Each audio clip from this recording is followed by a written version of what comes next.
Further to part one, staying calm and patient. Emotions can derail productive conversations. Stay composed, even when discussions get heated. Practice techniques like deep breathing and pausing to gather your thoughts. Negotiation is a vital skill that permeates every aspect of our daily lives, often without us even realizing it. Whether you're trying to convince your colleague to support your project idea in a meeting or persuading your family to agree on a vacation destination, the art of negotiation is at play. Understanding and mastering this skill can lead to better outcomes in personal and professional scenarios. Consider how frequently we negotiate. Everyday interactions are laden with opportunities. From negotiating the best price at a farmer's market to settling household chores with a partner, these seemingly trivial discussions have significant impacts on our relationships and overall satisfaction. By honing your negotiation skills, you not only improve your ability to advocate for yourself, but also foster healthier communication patterns. Furthermore, effective negotiation can lead to enhanced problem-solving capabilities. When we approach discussions with an open mind and a willingness to find common ground, we cultivate an environment conducive to collaboration. The benefits are undeniable. Improved relationships, greater opportunities for learning, and successful conflict resolution pave the way for more fulfilling interactions. So why not embrace negotiation as part of your everyday life? By approaching each conversation with intention and strategy, you can unlock doors that may otherwise remain closed.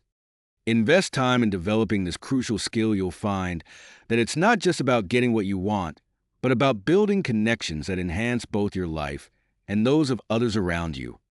Negotiation is a fundamental skill that can significantly impact various aspects of our personal and professional lives.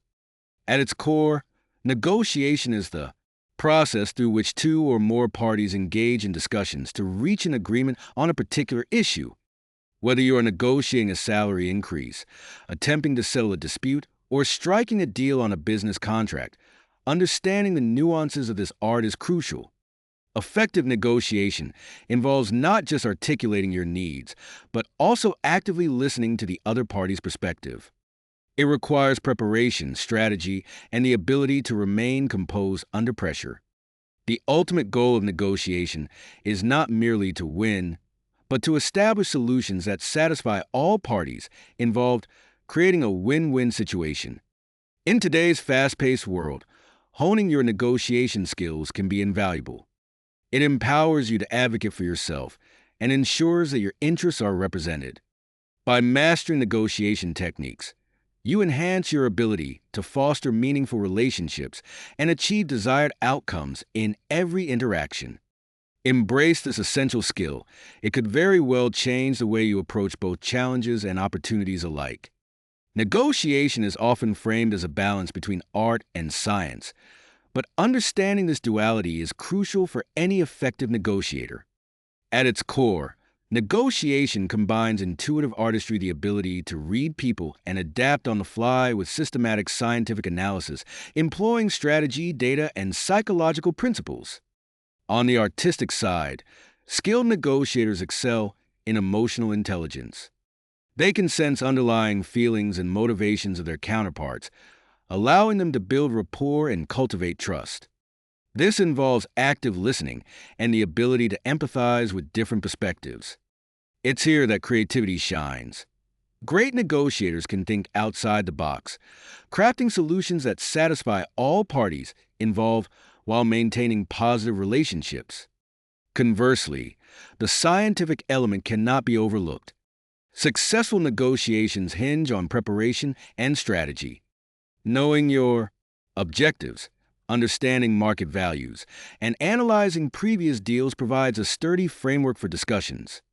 Utilizing behavioral economics principles helps anticipate responses to various tactics or proposals. When you blend these two dimensions, applying emotional insight with strategic analysis, you position yourself not just as a participant in negotiations, but as a master of them. Embrace both the art and science of negotiation. It's this dynamic interplay that will lead you toward more favorable outcomes in every discussion you enter. Negotiation is woven into the fabric of our daily lives, often without us even realizing it. In the workplace, for instance, negotiating a raise is one of the most common yet significant forms of negotiation. It's not just about discussing numbers. It's about demonstrating your value to the organization and building a case for why you deserve an increase in compensation. Similarly, resolving disputes or setting project deadlines with colleagues also requires negotiation skills that can lead to mutually beneficial outcomes. At home, negotiation takes on a different flavor, but is just as essential. Sharing household tasks is an ongoing discussion in many families. Finding a fair distribution can enhance cooperation and ensure that everyone feels valued. Teenagers often push boundaries when it comes to curfews, but through open dialogue and compromise, parents can negotiate terms that respect their children's growing independence while still ensuring their safety. Even when shopping, negotiation plays a vital role. Whether bargaining at local markets or discussing terms with service providers like contractors or repairmen, honing your negotiation skills can lead to better deals and overall savings. These everyday examples illustrate how negotiation isn't limited to high-stakes scenarios. Rather, it permeates various aspects of our lives, helping us improve relationships and achieve desired outcomes effectively. Embracing negotiation as a regular practice empowers individuals in all facets of life, professionally and personally. When it comes to effective negotiation, the foundation lies in thorough preparation. It cannot be overstated that understanding both your needs and the objectives of the other party is imperative for success. By conducting comprehensive research, you equip yourself with valuable insights that can significantly influence the outcome. Knowing what you want is essential, but equally important is grasping the context of the negotiation. This includes recognizing external factors that may impact both parties. Furthermore, it's crucial to know your limits. Identify your best alternative to a negotiated agreement, BATNA. This powerful concept serves as a safety net. Understanding what you can pivot to if negotiations falter will provide you with confidence during discussions. With preparation and a clear understanding of your alternatives, you'll approach the negotiation table not only informed, but also empowered, giving you an edge that can lead to more favorable agreements. Active listening is a skill that can transform the way we engage with others and lead to richer, more fruitful conversations. By truly hearing what the other party wants, we can uncover shared interests and foster a deeper connection. This approach not only enhances interpersonal relationships, but also paves the way for collaboration and problem solving. One effective technique for practicing active listening is reflective listening. This involves restating the other person's points to demonstrate understanding and clarify any assumptions. When you mirror their thoughts back to them, you validate their feelings and promote an environment of trust and openness. In turn, this encourages them to share more candidly, allowing both parties to explore common ground. Embracing active listening in your interactions can significantly enhance communication, leading to mutual respect and cooperation. Don, T underestimate its power by committing to truly understand others. You will unlock new dimensions in your relationships and achieve outcomes that benefit everyone involved. In the pursuit of effective negotiation, embracing the idea of win-win solutions is paramount. Rather than falling into the trap of viewing negotiations as a zero-sum game where one party's gain is inherently another's loss, it's essential to seek creative strategies that align goals and foster collaboration. For instance, consider a scenario where two departments are vying for budget allocations. Instead of simply splitting the budget evenly, why not assess each department's priority needs? By strategically allocating resources based on what will yield the greatest impact for the organization as a whole, both parties can leave the table feeling valued and understood. This approach not only enhances relationships, but also drives collective success.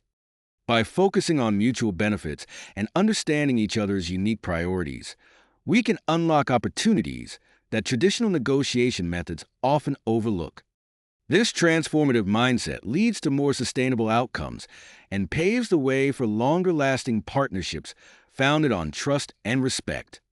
Staying calm and patient is essential for navigating difficult conversations, especially when emotions run high.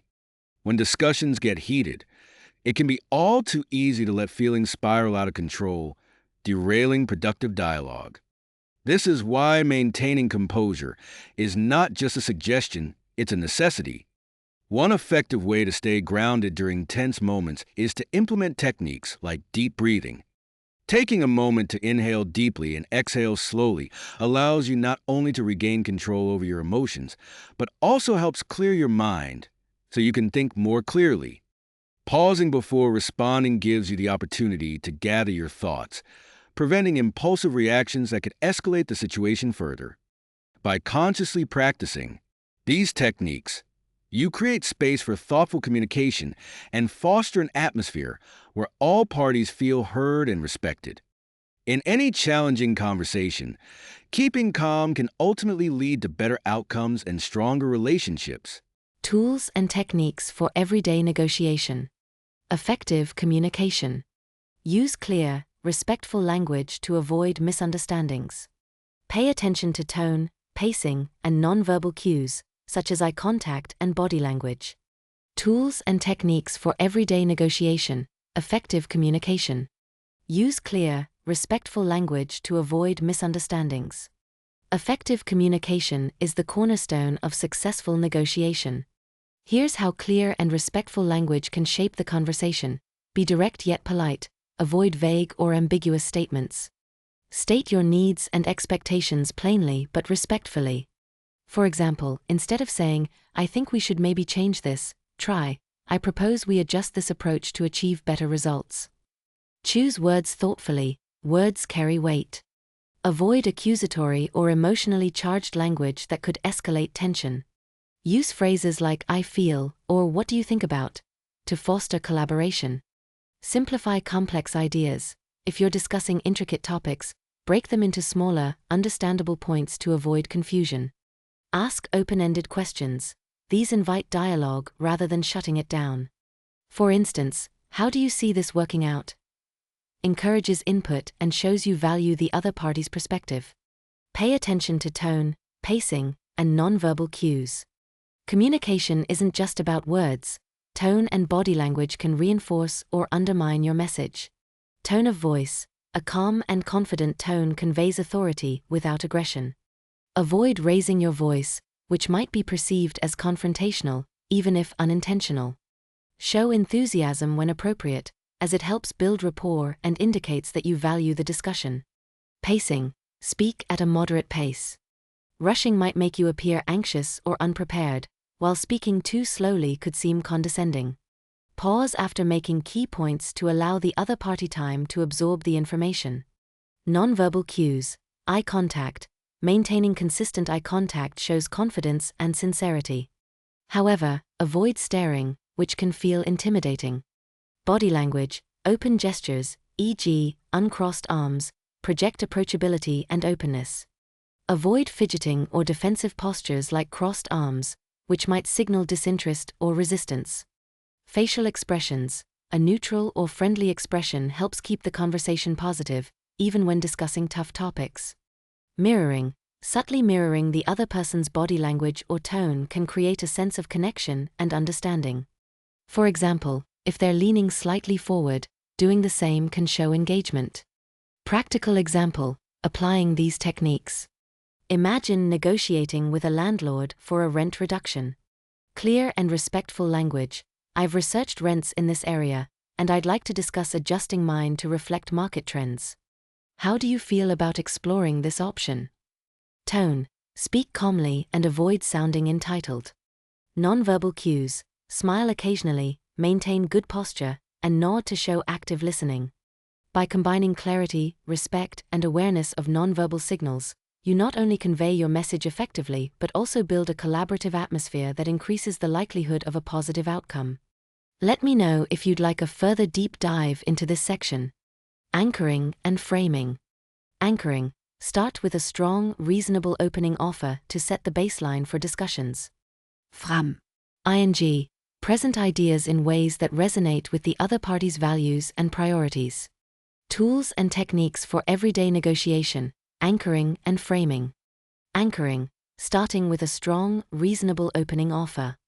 Anchoring refers to setting the initial reference point in a negotiation, which heavily influences the subsequent discussion.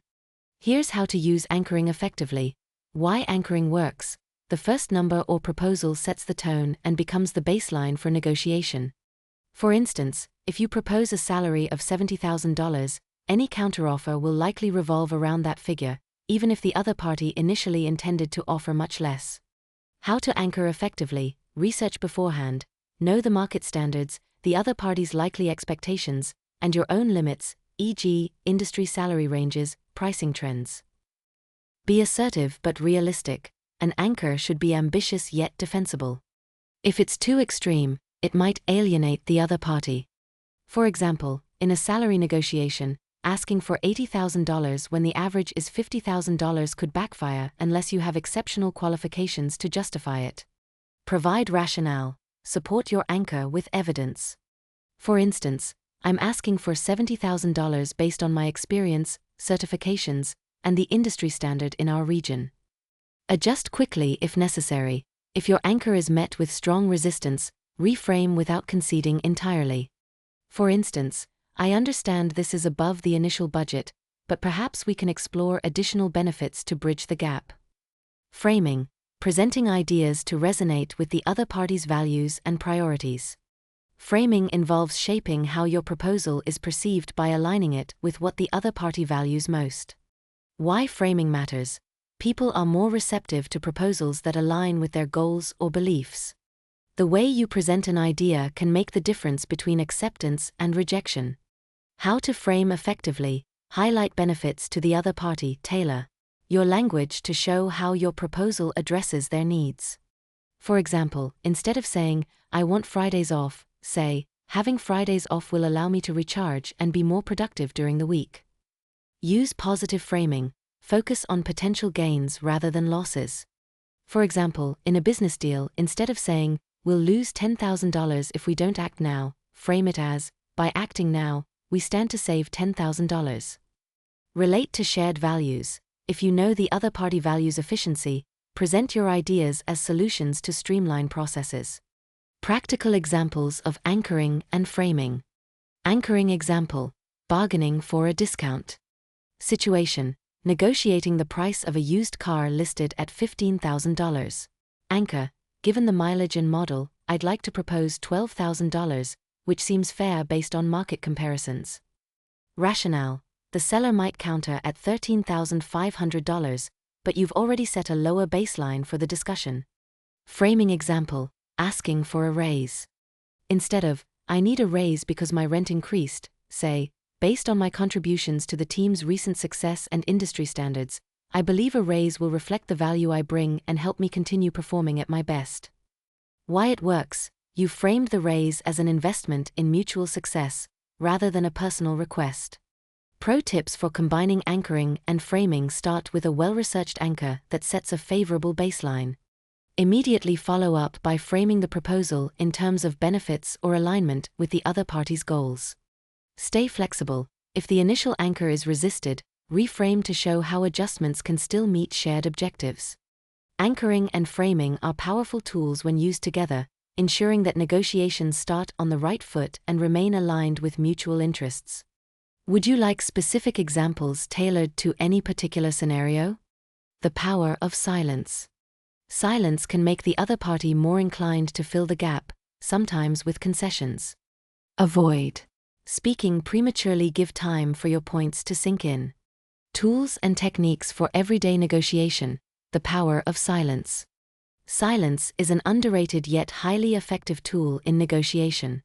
It allows you to create space for reflection, encourage the other party to reveal more, and demonstrate confidence. Silence can make the other party more inclined to fill the gap. People are often uncomfortable with silence, especially in negotiations. This discomfort can compel them to speak, sometimes revealing valuable information or even making concessions. Why silence works: the other party might interpret silence as disagreement, prompting them to reconsider their position or sweeten the deal to gain your approval. It signals that you are carefully weighing the proposal, which can make the other person feel the need to justify their offer or position further. How to use silence strategically. Pause after key statements. After stating your proposal or counteroffer, remain silent.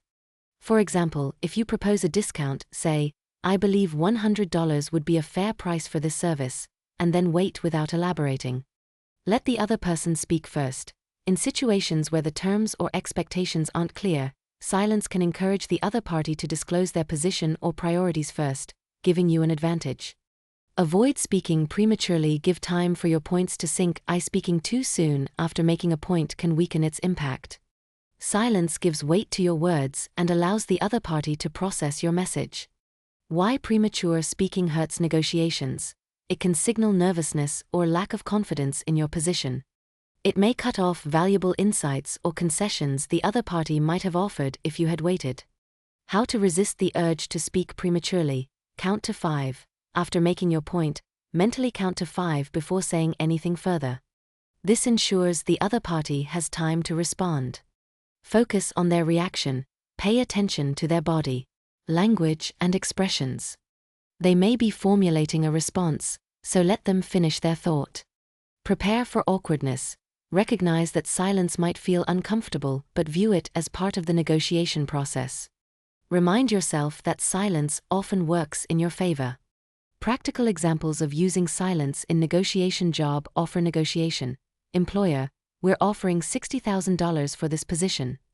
You pause for 5 to 10 seconds while maintaining a neutral expression, as if considering the offer deeply. This silence might prompt the employer to say something like, "Of course, there's room to discuss additional benefits if needed." Bargaining in a store. Would you consider lowering the price to $45? Pause without justifying or over-explaining your request. Seller, "Let me check. I can do $50. The pause gave them room to make a concession without you saying more. Pro tips for using silence effectively. Combine silence with strong body language. Maintain open, confident posture and direct but non-intense eye contact during pauses. Don't overuse it. Silence is powerful when applied at key moments. Overusing it might make you appear disengaged or indifferent. Practice active listening. Use the silence to actively listen and observe. What is the other party saying, and how are they reacting? Silence, when used intentionally, can shift the dynamics of a negotiation in your favor, making it one of the simplest yet most powerful tools in your toolkit. Would you like additional examples or ways to practice this technique?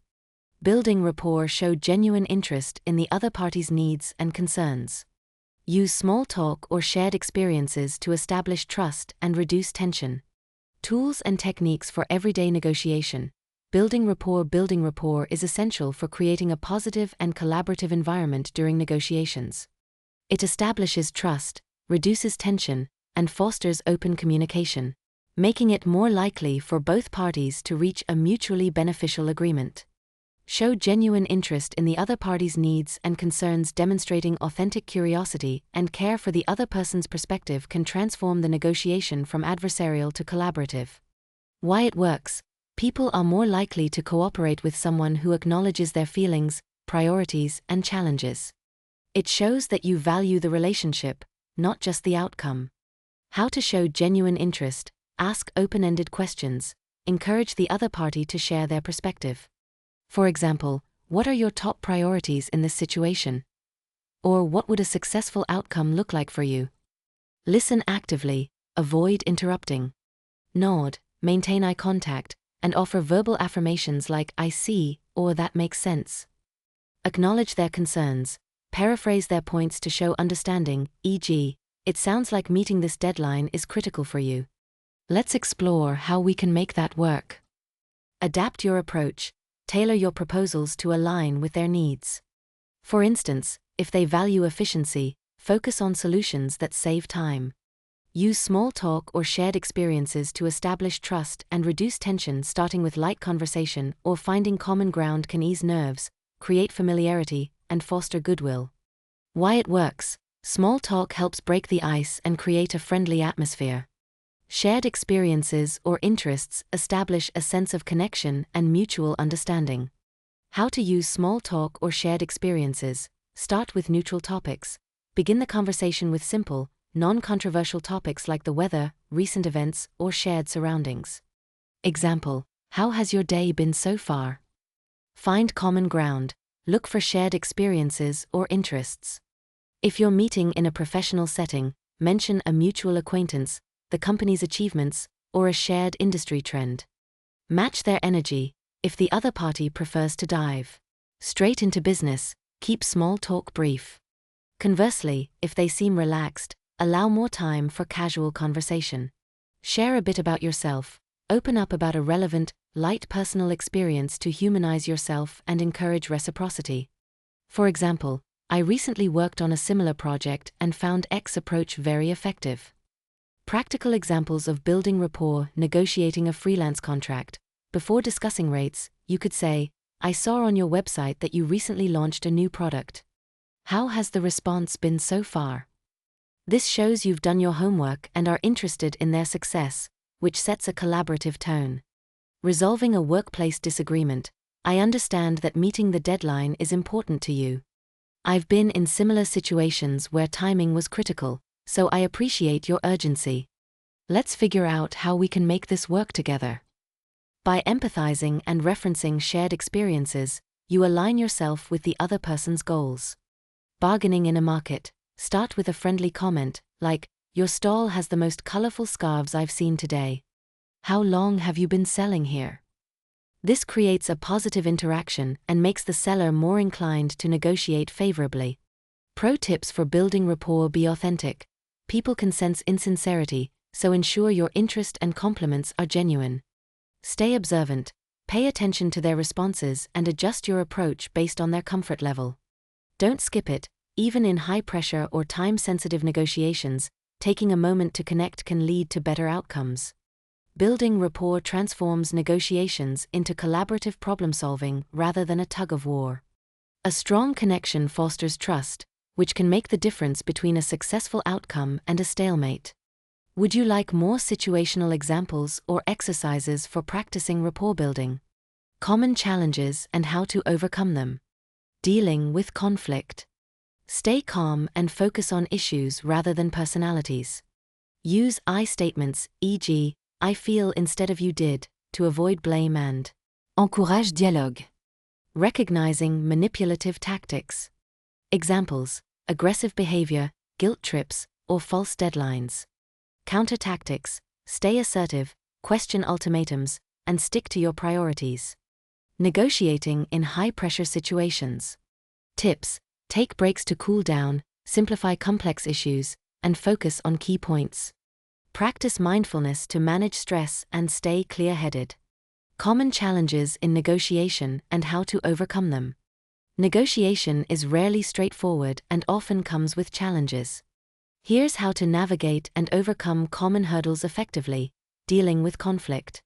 Conflict is a natural part of negotiation, especially when interests diverge. Managing it effectively can turn disagreement into an opportunity for collaboration. Stay calm and focus on issues rather than personalities. Why it works. Emotional reactions escalate tension and divert attention from problem solving. Remaining calm keeps the discussion productive. How to do it. Take a deep breath before responding to a heated comment. Redirect focus to the issue at hand. For instance, let's focus on how we can address the budget challenge rather than assigning fault. Avoid personal attacks or reacting to them. Stay professional. Use I statements to avoid blame and encourage dialogue. Why it works. I statements express your feelings or perspective without making the other person feel defensive. How to do it. Instead of, you're being unreasonable, say, I feel that this offer doesn't reflect the full scope of my contributions.